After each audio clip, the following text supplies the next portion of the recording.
Olá, iremos dar início agora à apresentação. Esse trabalho ele tem como elaboradores Clécio Alves e o Paulo César. Ele é orientado pelo professor Tarano Barreto. Então, de forma introdutória, falar um pouco agora sobre atendimento ao paciente queimado. Primeiro, a gente vai avaliar a cena, garantir a segurança do paciente. Logo em seguida, a gente vai realizar a abordagem com esse paciente, com remoção completa de roupas, exceto roupas aderidas à pele.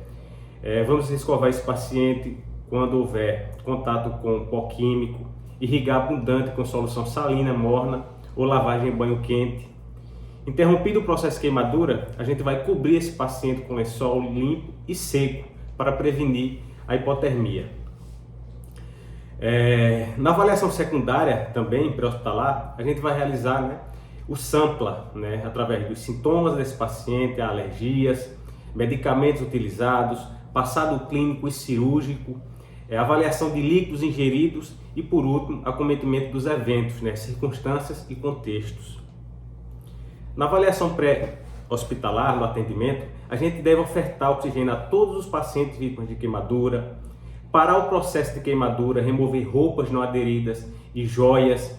Em queimaduras químicas pode ser necessária a irrigação imediata desse paciente, transferir o paciente para a unidade de emergência o quanto antes, controlar a dor através da analgesia nesse paciente, muita atenção para o rebaixamento do nível de consciência também. Na avaliação no manejo pré-hospitalar, devemos irrigar queimaduras no momento do atendimento inicial, apenas para queimaduras pequenas, até 5%. 20 a 30 minutos imediatamente após a queimadura com fluido e em temperatura acima de 8 graus. Adotar medidas para a prevenção de hipotermia, como a gente citou anteriormente. E como deve ser a reposição volêmica na etapa pré-hospitalar?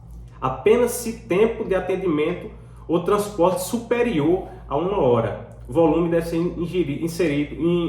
infundido em 500 ml por hora. Outra coisa também que a gente deve fazer é providenciar o controle da via aérea, muito importante. Lesões diretas ou por inalação, edema maciço insidioso, avaliar a necessidade de intubação desse paciente. Lesões de maior risco para a via aérea, face e boca, deve bastante atenção para isso. Crianças têm maior risco de obstrução, já que nós temos a indicação de OT, Então, sinais de obstrução de via aéreas, paciente com 20 a 40%, 40 a 50% da superfície queimada, queimaduras faciais extensas e profundas, queimaduras no interior da boca, edema, disfagia e entre outros sintomas que a gente deve avaliar para a intubação precoce. Agora a gente vai dar a avaliação primária através do ABCDE. Então, na avaliação do A, a gente vai analisar o lugar fechado, intoxicação por CO2 e lesões térmicas, lugares abertos, queimaduras de face, tórax, explosões, trauma cervical e TCA associados e sinais de risco para IOT precoce. No B, a gente vai ofertar oxigênio para todos os pacientes. Avaliar também risco para intoxicação por monóxido de carbono. Oximetria de pulso não é confiável, A gente já deve aqui analisar a gasometria desse paciente.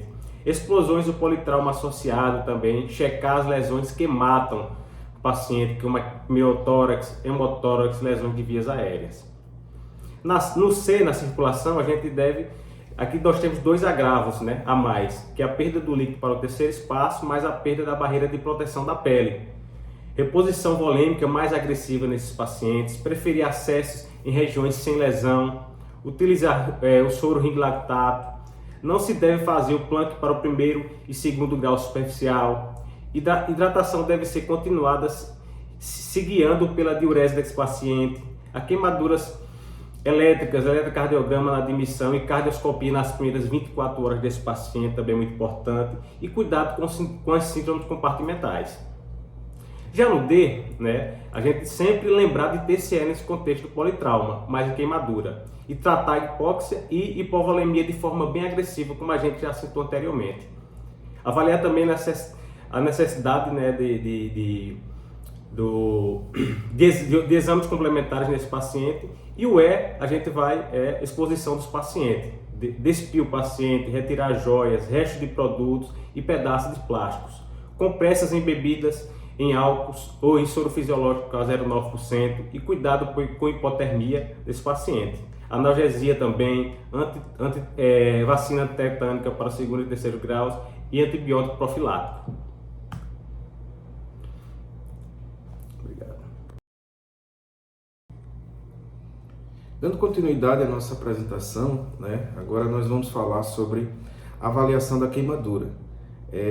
Nesse momento a gente vai analisar o que? A profundidade, o grau da lesão térmica, E no primeiro grau a gente vai perceber o que? Que vai atingir apenas a epiderme, vai causar dor e eritema, A gente vai ter uma ausência de bolhas, não vai deixar cicatrizes e a gente pode ter lesões solares.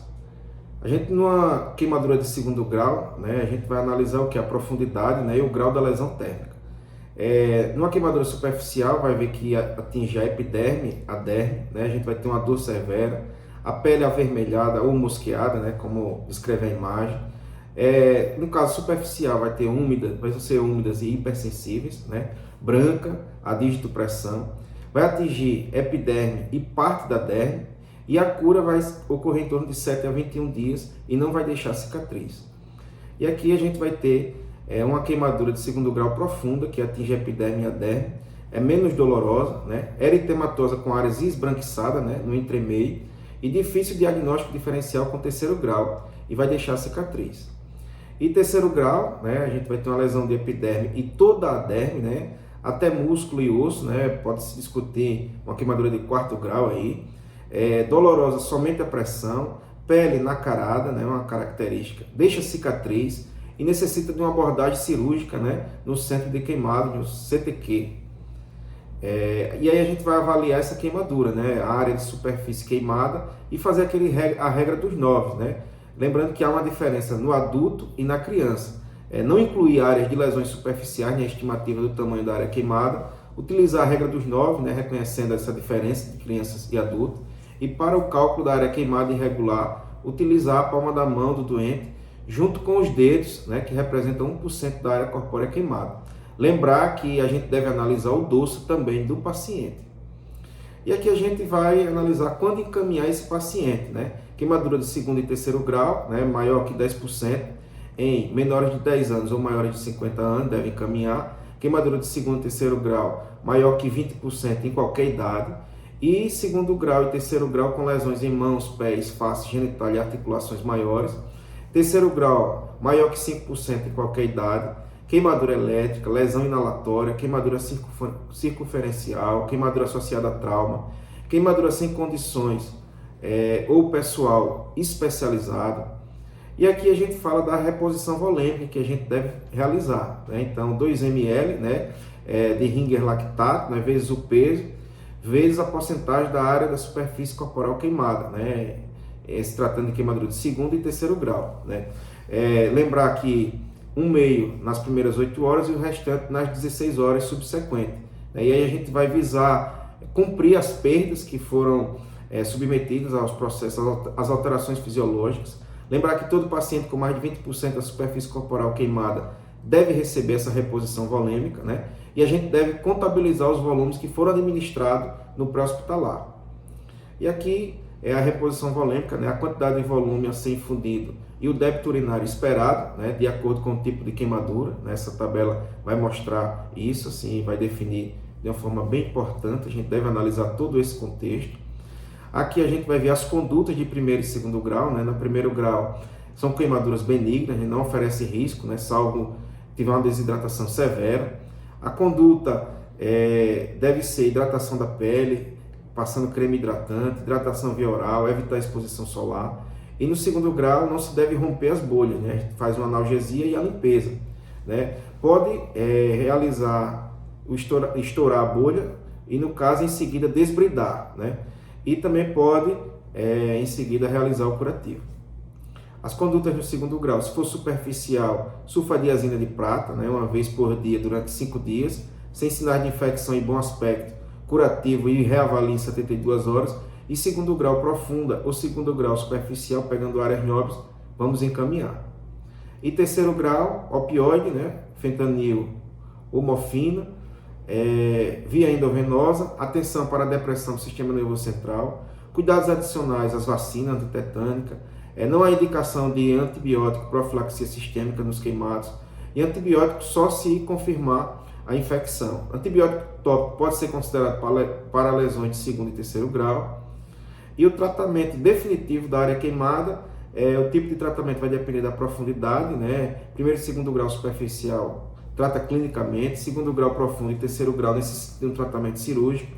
E a cirurgia é habitualmente realizada entre 24 a 72 horas após o evento. A cirurgia é o debridamento da área queimada, mais a reconstrução com enxertia. E o trauma elétrico, né, que são aquelas lesões de alta voltagem, né, acima de 1000 volts. Aí o mecanismo de queimadura, né, vai atingir osso, tendão, pele, músculo, vasos e nervos.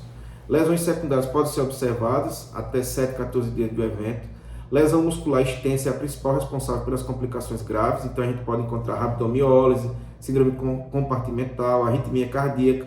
Devemos ter atenção à diurese do paciente, isso vai significar bastante coisa para a gente. E também tem o congelamento, né, que a gente vai ter de primeiro grau, de segundo grau, terceiro grau e quarto grau. E vai ter alterações como hiperemia e edema no primeiro grau. No segundo grau, formação de vesícula, hiperemia e edema com necrose de pele. No terceiro grau, necrose do tecido subcutâneo. E o congelamento do quarto grau vai atingir músculo e osso. A gente vai ver a termorregulação, que vai ser difícil, né, em doentes portadores de lesão por queimadura. Se for irrigar as áreas, né, utilizar a solução salina aquecida, aquecer o ambiente, utilizar lâmpadas de aquecimento e cobertores para reaquecer o doente e usar fluidos endovenosos aquecidos. E aqui são as nossas referências. A gente agradece a oportunidade de poder estar realizando esse